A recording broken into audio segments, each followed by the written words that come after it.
For 12 years, Mallory Whitcomb kept her father's 1967 Shelby GT 500 sealed behind glass, untouched and silent. 37 mechanics had failed to make it run, and the last one nearly destroyed its engine. Desperate, the billionaire CEO offered $2 million to anyone who could bring back the sound her father loved. Then Wade Mercer, a quiet single father with grease-stained hands, listened to the starter once and asked everyone to leave. 6 hours later, the Shelby roared. But when Mallory pushed the check toward him, Wade refused and revealed the promise her father had hidden beneath the driver's seat. If stories like this are your kind of escape, subscribe while you're here. Now let's go back to where it all began. The estate sat on the outskirts of Detroit, behind gates that opened only for people with appointments. And inside the largest wing of the house stood a glass display room built for a single car. The Shelby was painted a deep midnight blue, and it had not moved an inch since the day Everett Whitcomb died 12 years earlier. Mallory kept her father's driving gloves resting on the dashboard exactly where he had left them, his leather jacket draped over the passenger seat, and an old photograph tucked into the visor showing him standing proudly beside the car. Every year on the anniversary of his death, she walked into that room alone, sat behind the wheel, and turned the key. The engine answered with nothing but a dry, hollow click, the same sound every single time. And that sound had become the loudest reminder in her life that a woman who ran a multi-billion-dollar aerospace company could not bring her back the one thing she actually wanted to hear. Over those 12 years, Mallory had hired 37 mechanics and specialists, 3 separate restoration teams, 2 European electrical experts, and 1 engineer who had once worked inside a Ford racing program. She had brought in Nolan Voss, a restoration expert famous for reviving cars worth millions of dollars, and she had spent more than $1,400,000 trying to hear that engine turn over. Nolan insisted the engine block had rotted from the inside and urged her to replace it with a modern crate motor, an idea that sent Mallory into a fury since her father had forbidden anyone from ever altering the car's original configuration. After the 37th failure, standing in front of a small crowd of reporters, Mallory announced that anyone who could get the Shelby running on its original engine would receive $2 million. And the offer spread fast, drawing bounty hunters, self-taught mechanics, and people chasing attention rather than answers. She never truly believed anyone would succeed. She had made the offer out of desperation, not hope. And that distinction mattered more than she realized. Whitcomb Aerospace occupied 4 floors of glass and steel downtown, and Mallory had spent 19 years turning her father's modest engineering firm into a corporation worth billions, expanding into satellite components, precision instruments, and defense contracts that kept boardrooms in 3 countries waiting on her signature. Colleagues described her as brilliant and unshakable, a woman who could recite a supply chain from memory and negotiate a merger without raising her voice. Yet none of them ever saw the version of her that walked into the glass display room each year alone and sat in silence long after the engine failed to turn over. She had built an empire out of precision, out of things that could be measured, tested, and controlled, and the one machine that refused to obey her had become, without her ever admitting it, the only thing that left that still felt like her father. It was late afternoon, the sky already turning orange over the tree line, when a battered pickup truck rolled up to the gate, its paint faded from years of sun and winter salt, driven by a man with no team, no diagnostic laptop, and no credentials. When the security guard asked if he had come to win the $2 million, Wade looked past him toward the display room and said simply that he had come because the car was trying to say something, not because of the money. Mallory heard the words through the intercom, and for the first time in 12 years, she gave the order to open the gate for someone who had never scheduled an appointment. Inside the display room, the contrast was almost cruel. Wade stood on the polished marble floor in faded work clothes, a small metal toolbox at his feet, surrounded by climate-controlled glass and recessed lighting worth more than most houses. Nolan Voss was already there, and he laughed openly at the size of Wade's toolbox, calling it an insult to a car this valuable. Mallory asked Wade for his credentials, and he admitted plainly that he held no advanced restoration certificate, that he had spent his career at a small repair shop fixing delivery trucks, farm engines, and old cars for people who could never afford a specialist. When she asked what gave him the confidence to succeed where 37 professionals had failed, Wade did not answer right away. Instead, he walked a slow circle around the Shelby without touching the body, studying the uneven wear on the rear tires, a faint scratch beneath the door handle, the strange position of the gear shift, the near-total absence of oil smell, a newer bolt among a set of original ones near the starter, and a small dent along the inner edge of the dashboard trim. He knelt beside the front tire and pressed 2 fingers against the rubber, testing its firmness, then leaned close enough to the exhaust pipe to smell whatever residue still lingered inside it. He asked Mallory to turn the key exactly once, and when the familiar click echoed through the room, he told her to stop immediately. Crouching down without lifting the hood, Nolan announced that the sound proved the starter motor was dead, but Wade disagreed, insisting the click was not coming from the starter at all, but from an auxiliary relay hidden behind the dashboard, a component that had no business existing in a factory Shelby. He asked who drove the car last, and Mallory explained that her father himself had parked it in that very garage 3 days before he died. When Wade asked if her father had been an electrical engineer, Mallory told him Everett had spent his career designing safety systems for aircraft engines, and Wade nodded slowly before speaking. That unsettled her completely. Wade played Everett's final recording aloud for everyone gathered, and his voice filled the space one last time. If Wade was hearing this, Everett said, it meant he had refused the money exactly as expected, but he warned Wade not to confuse self-respect with refusing every gift offered to him. Some gifts were never meant to settle a debt. They were meant to give one person the means to help the next. He stood there for a long moment after the recording ended, the room silent around him, letting the weight of his old friend's voice settle before he finally lowered the small recorder and set it on the workbench beside him. Wade understood then that accepting responsibility for the workshop did not betray the promise he had kept for 24 years, it completed it. Mallory handed him the keys to the building, and this time there was no check, no contract, and no television camera recording the exchange. Wade accepted the keys, and in return he pressed the Shelby's key into her palm, asking her to drive the car out of the workshop herself. Mallory hesitated because in 12 years she had never once moved that car from the spot where her father had left it. He rested a hand briefly on the roof of the car, the same way he had done on the very first day they met, and told her she would not lose him by driving the car forward. She would simply stop keeping him trapped in the past. Mallory sat behind the wheel and completed the sequence one final time, though Wade had quietly switched the locking system back to a standard ignition, meaning the code was no longer required at all. The engine started the moment she turned the key. She drove the Shelby out through the open garage doors and onto the same road Everett used to take every weekend of his life, with Wade sitting quietly in the passenger seat, offering no instructions at all. The drive took nearly 20 minutes, winding past the old factory district and out toward the quiet roads on the edge of town, roads Everett used to favor because they had no traffic lights to interrupt the sound of the engine. Neither of them spoke for most of the ride, content to let the wind and the low growl of the exhaust fill the silence between them. When the car finally came to a stop on a hill overlooking the city lights below, the same hill Everett used to park on when Mallory was still a girl, she asked Wade the question that had followed her for months, why he had truly turned down $2 million.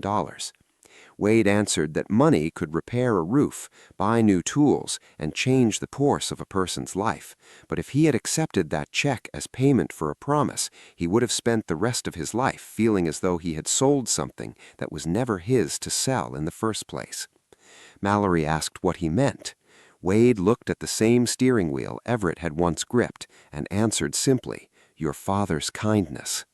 The final scene returned to the workshop that evening, where another old car had just been wheeled inside, its owner, a young woman, standing awkwardly near the door, unable to afford the repairs it desperately needed, and clearly bracing herself for a number she could not pay.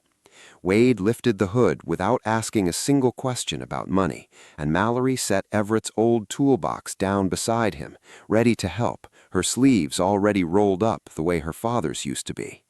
No one in that room ever asked how much the owner could pay, and by the time the two of them finished, the young woman simply stood there watching her engine turn over, unsure how to thank two strangers who wanted nothing back. Outside, the Shelby no longer sat behind glass. It rested beneath the open evening sky, dust from the road still clinging to its frame, its engine still faintly warm from the drive, exactly the way Everett had always wanted it to look. Everett Whitcomb once locked a car to protect a message meant for the one person who could finally understand it. Wade Mercer brought that car to life and walked away from $2 million because the true reward was never the engine, the building, or the money at all.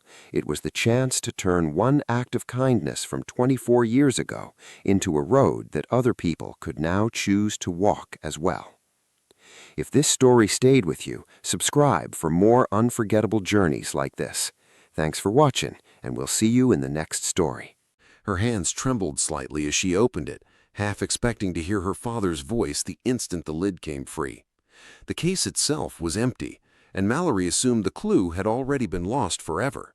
The tape perhaps thrown away decades earlier during some forgotten cleaning of the garage. Wade noticed a small cut beneath the driver's seat, but chose to stay quiet for the moment. Meanwhile, Nolan had reached out to an outside investor who specialized in classic automobiles, hinting that Everett's locking system might be an unpatented prototype for an entirely new kind of mechanical and electronic security, a discovery that could be worth far more than the $2 million prize itself. Nolan pushed hard to convince Mallory that Wade was deliberately dragging out the repair in order to steal the design for himself. Rattled, Mallory demanded Wade open his toolbox for inspection, and inside she found nothing but worn tools, an old multimeter, and a faded photograph of Wade standing beside the very truck her father had once repaired. Every word of his story checked out completely. At the end of that long afternoon, Wade slid his hand beneath the driver's seat and found a small key wrapped carefully in a scrap of leather, a key that fit neither the ignition nor the trunk, but instead opened a hidden compartment built into the seat frame itself. Inside that compartment sat the missing cassette tape, along with a sealed envelope bearing a single instruction in Everett's handwriting. "Mallory, do not open until the engine runs." Wade slid the recovered tape into the restored radio, and though the sound crackled and warped with age, the locking circuit responded instantly, lighting a small indicator beneath the dashboard for the first time in 12 years.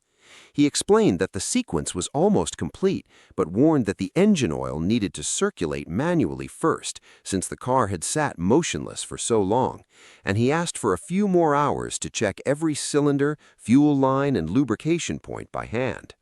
Mallory wanted to try the ignition immediately, but Wade refused to allow it, and Nolan seized on her impatience, insisting loudly that the entire process was theater and that the engine remained just as seized as ever. While Wade stepped out to retrieve a manual oil pump, Nolan slipped back into the display room using an old access card that had never been deactivated. He disconnected one wire inside the locking system and quietly swapped the positions of two fuses, planning to let Wade fail publicly so he could step forward afterward as the one who had caught the mistake. Wade returned with no idea the car had been tampered with, and together Wade and Mallory completed the full sequence one final time. 2 taps on the wheel, the mirror adjustment, a hand resting on the gear shift, the cassette playing, and the small hidden key turning inside the seat compartment. Mallory turned the ignition key. The engine rotated halfway before a sharp, violent bang tore through the room, and smoke began pouring from underneath the dashboard. Panicked, Mallory cut the power immediately and looked at Wade as though he had just destroyed the last living piece of her father. Nolan appeared right on cue, declaring that Wade had wired the system incorrectly and demanding police be called for damaging property worth millions of dollars. And Mallory ordered security to hold Wade in place. He offered no resistance at all, asking only one question: who had entered the room during the 20 minutes he had been gone? Nolan claimed the cameras showed no one, though in truth he had quietly disabled a single camera angle earlier that day. Wade examined the fuses swapped and found a faint trace of specialty restoration oil, a particular blend that only Nolan used when handling showcase vehicles. But Mallory hesitated to believe it, since Nolan had served her family for years. Wade asked exactly 10 minutes to prove sabotage before she made any final decision, and she granted it. Using an ultraviolet light, he revealed a fluorescent marking paint on the fuse, the same paint Nolan routinely used to label parts during his own restoration recordings. And a secondary reflection caught in the display glass showed Nolan's shadow entering the room during the window he claimed was empty. Confronted, Nolan tried to argue his way free, insisting the fluorescent paint could belong to anyone in the restoration business. But when security pulled up the full, unedited footage from the disabled camera, his figure appeared clearly slipping through the side door with a pair of pliers in hand. He was escorted out, shouting that Wade was no hero, that Everett had secretly hired him long before any of this began, his voice echoing down the marble hallway until the front doors closed behind him. Moments later, Otis Hale, Everett's former plant foreman, arrived at the estate after hearing what had happened and quietly confirmed that Everett had met with Wade in private only 2 weeks before his death. Otis stood near the doorway with his cap in his hands, explaining that Everett had asked Wade for his address without offering a reason, and that he had never questioned it because Everett rarely explained his private errands to anyone, not even the man who would run his factory floor for nearly 30 years. Mallory felt betrayed all over again, certain Wade had withheld a crucial part of the story. Wade explained that Everett had tracked him down 24 years after that first roadside repair, remembering exactly who he was and how faithfully he had kept his promise to help others without ever asking for payment. Everett aridly arrived carrying the blueprint for an unusual locking mechanism, though he never once mentioned it was meant for the Shelby. Instead, he posed a single question to Wade. If a woman could run an entire corporation but still could not forgive her own father, would Wade choose to fix the car or fix the thing keeping her from ever wanting to hear it run? At the time, Wade had no idea who this woman was. Everett confided that he had transformed the Shelby into a kind of apology, one Mallory could only receive if she chose on her own to take part in bringing it back to life. He never wanted some wealthy specialist to repair the car quietly and collect a fee. He wanted whoever finally succeeded to understand that the engine itself was only the doorway leading to something far more important hidden behind it. Everett made Wade promise 3 things: never approach Mallory unless she issued a public call for help herself, never reveal the contents of the sealed envelope until the engine ran, and never accept payment for the work. Wade had waited 12 patient years, and the moment he saw the announcement of the reward, he understood that Mallory was finally ready to open that door herself. Furious, Mallory accused her father of continuing to control her life even after death. Wade countered gently that Everett had never forced her hand at all, since she could easily have kept the Shelby sealed behind glass for another 12 years if she chose.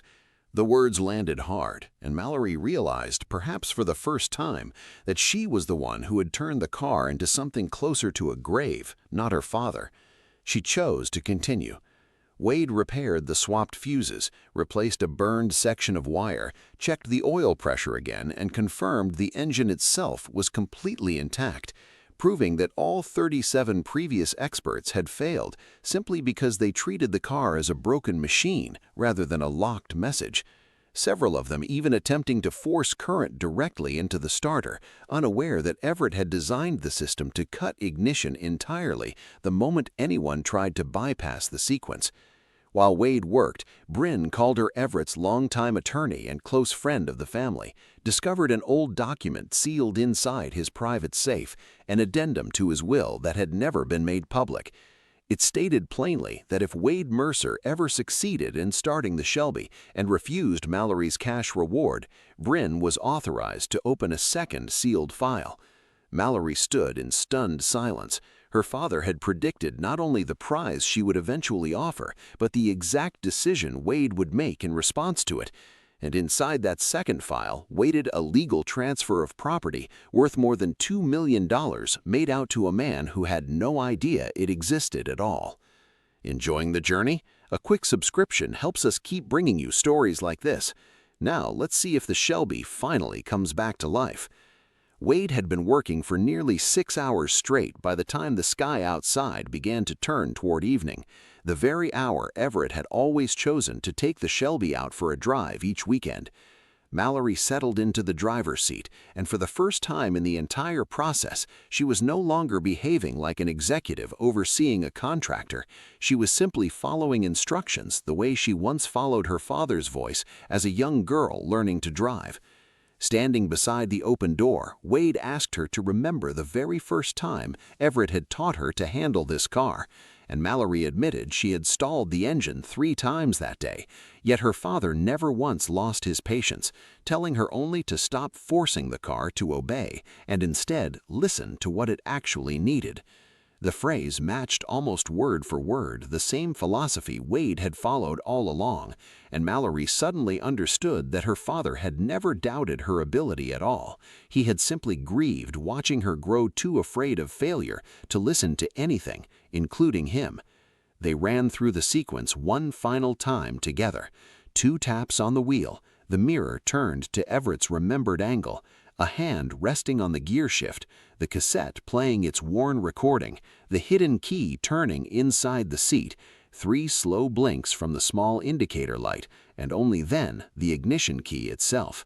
The first attempt spun the engine but produced no spark, and the silence that followed felt heavier than any silence before it, thick with 12 years of disappointment pressing down on the room.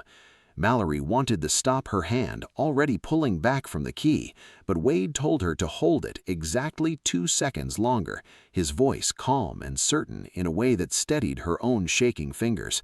On the second attempt, the engine coughed weakly, a ragged, uneven sound that made Mallory's breath catch in her throat, and on the third, the entire V8 block erupted into a deep, furious roar that shook the glass walls of the display room and echoed through the whole estate, rattling the windows 2 floors above.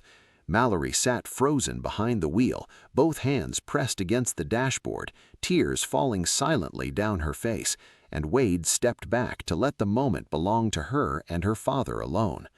The tape kept playing beneath the sound of the engine, and after the music faded, Everett's voice finally spoke.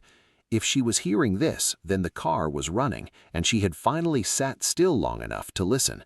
He admitted he had been wrong to turn love into a series of tests, confessing that he had always been proud of her, but had feared that any softness on his part would leave her unprepared for the brutal world of business she was determined to inherit.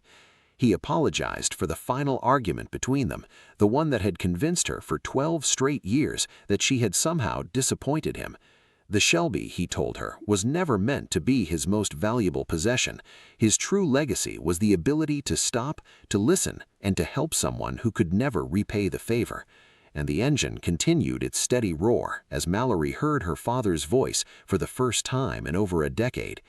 When Mallory finally stepped out of the car, Bryn was already waiting with the $2 million check, and every camera from the gathered press outside was broadcasting live. News that the Shelby had started spread quickly beyond the estate gate, and Mallory allowed reporters inside because she wanted the promise fulfilled in full public view. In front of dozens of cameras, she placed the check directly into Wade's hands, telling him he had accomplished what 37 specialists could not, restoring not just an engine, but her father's voice itself. Wade looked down at the check without touching it, and then, calmly, he refused the entire reward. A murmur ran through the crowd of reporters, cameras clicking rapidly as several of them leaned forward, certain they had just caught the beginning of some dramatic negotiation.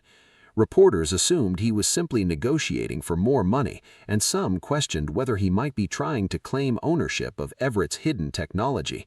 One journalist already shouting a question about patent rights before Mallory raised a hand to quiet the room. Wade explained that Everett had once helped him when he had absolutely nothing to offer in return, and accepting payment now would mean adding an act of kindness into nothing more than a transaction. When Mallory insisted the reward was rightfully his, Wade answered that her father had not saved him because he expected some future benefit. He had saved him because in that moment he needed help, and turning that memory into $2 million would mean Wade had never truly understood the man at all. Mallory offered to pay him a standard hourly wage instead, insisting that even a modest fee would be more appropriate than nothing at all for 6 hours of skilled labor. Wade requested only reimbursement for the wire, the fuses, and the oil. He had used a total of $86.40, and he pulled a small folded receipt from his shirt pocket to prove the exact amount. A number so small that left the entire room silent, reporters lowering their cameras as though they had misheard him. Wade returned the small hidden key from the seat compartment, telling Mallory that the car had never truly belonged to whoever managed to repair it. It belonged to whoever finally found the courage to sit behind the wheel. Bryn stepped forward and asked Wade to stay a little longer, explaining that Everett's addendum was not yet finished. The sealed file transferred ownership of an old factory building, more than 40,000 square feet in size, to Wade on 2 conditions: that he start the Shelby and that he refuse Mallory's cash reward. That property was now valued at roughly $3,800,000. Wade rejected the building just as quickly as he had rejected the check, calling it simply another version of the same reward in disguise.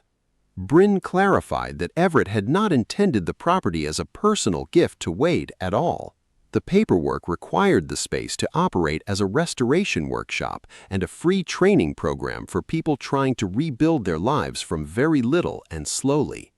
Wade began to understand his old friend's true intention. Everett had never wanted the debt repaid. He wanted Wade to continue the same chain of quiet generosity the two of them had started together 24 years ago on a snowy roadside. The next morning, Mallory discovered that her own company was preparing to sell that exact property to Nolan Voss. The building Everett had left behind sat on land Whitcomb Aerospace planned to sell for an industrial commercial development, part of a deal worth $18 million that had already received preliminary approval from the board. Nolan was acting as the representative for the group of investors behind the purchase. Mallory now faced a choice between honoring an informal addendum that had never been formally registered or moving forward with a deal that promised enormous returns for her shareholders. Her lawyers assured her the addendum could easily be dismissed on a technicality, and the version of Mallory who had run this company for the past decade would almost certainly have chosen the deal without hesitation. Nolan called and threatened to sue the corporation if the sale collapsed, and he warned that he would tell the press the entire Shelby story had been staged purely for publicity. The board convened an emergency session that same afternoon, and 2 of the longest-serving directors argued that walking away from $18 million over a piece of paper that was never legally filed would be an act of pure sentiment, unbecoming of a company Everett himself had built to be ruthless and efficient. Mallory sat through the entire meeting without raising her voice, listening the way Wade had once taught her to listen to an engine rather than fight it. Standing near the open garage door later that evening, she listened to the Shelby's engine idling outside and remembered her father's words from the recording, that value was never about what a person owned, but about what a person refused to sell. She canceled the $18 million deal outright. She committed her own personal funds to operate the workshop for its first 10 years. But she made sure her own name never appeared anywhere on the building. Wade suggested calling the place the Open Road Garage, a name meant to represent second chances for anyone who walked through its doors. He agreed to run the workshop under a short list of conditions. No exclusive membership rooms, no restoring vehicles purely for speculation, a portion of profits from commercial jobs set aside for community projects, no requirement that people helped by the program owe anything in return, and no use of anyone's personal story for promotion without their direct consent. Bryn drafted the agreement that same week, and when she read the final terms aloud in the estate's conference room, several board members exchanged uneasy glances, unaccustomed to a contract with no profit projections attached to it.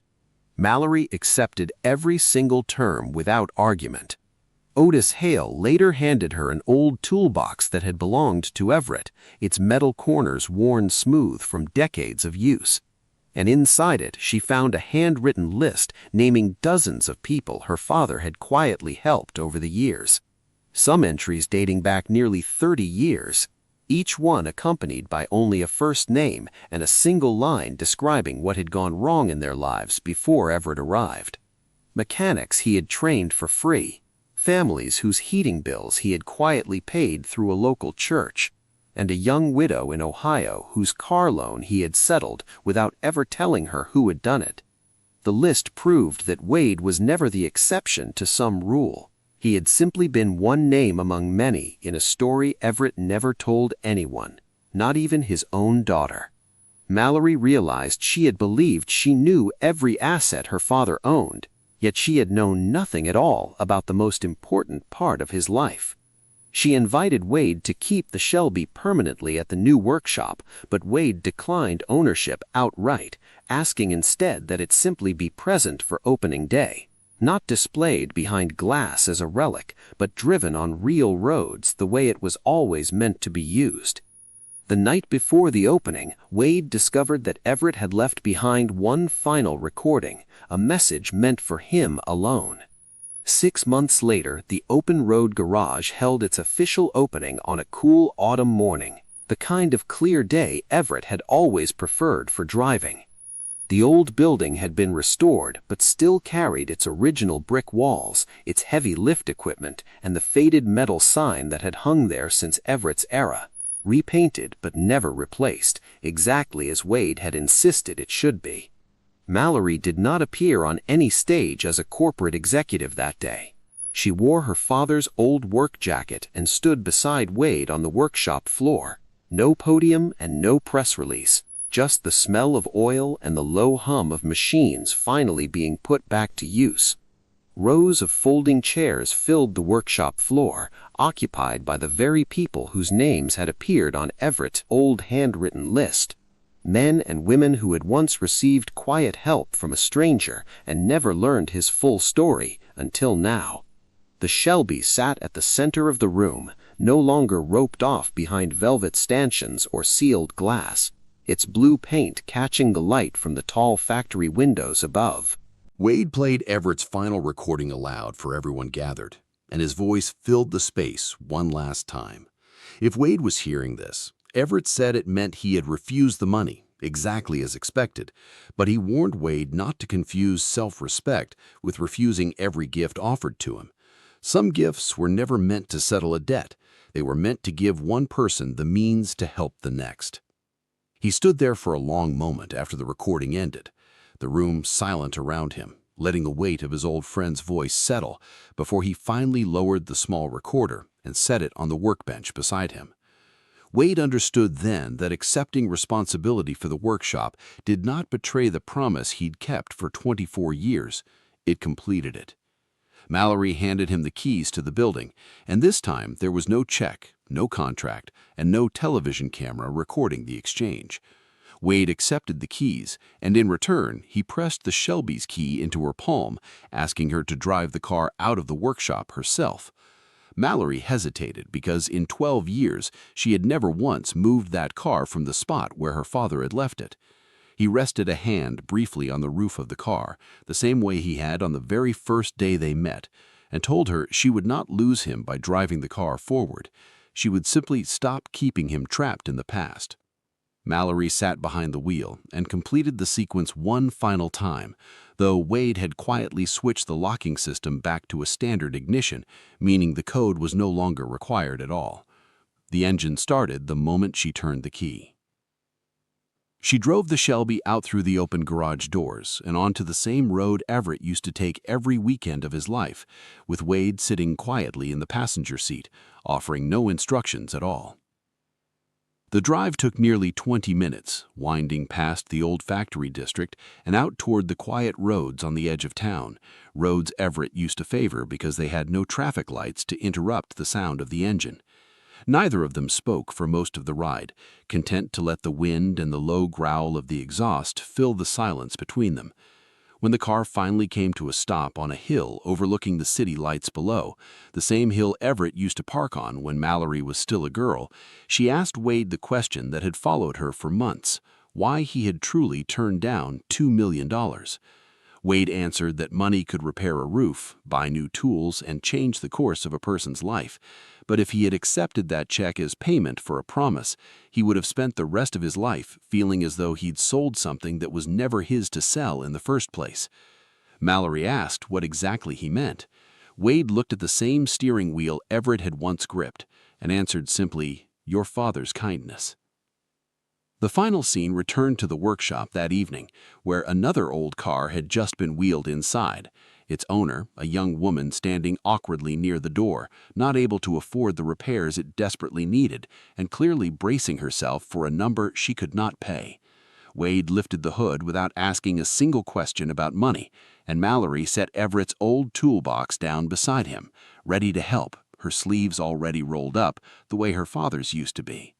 No one in that room ever asked how much the owner could pay, and by the time the two of them finished, the young woman simply stood there, watching her engine turn over, unsure how to thank two strangers who wanted nothing back.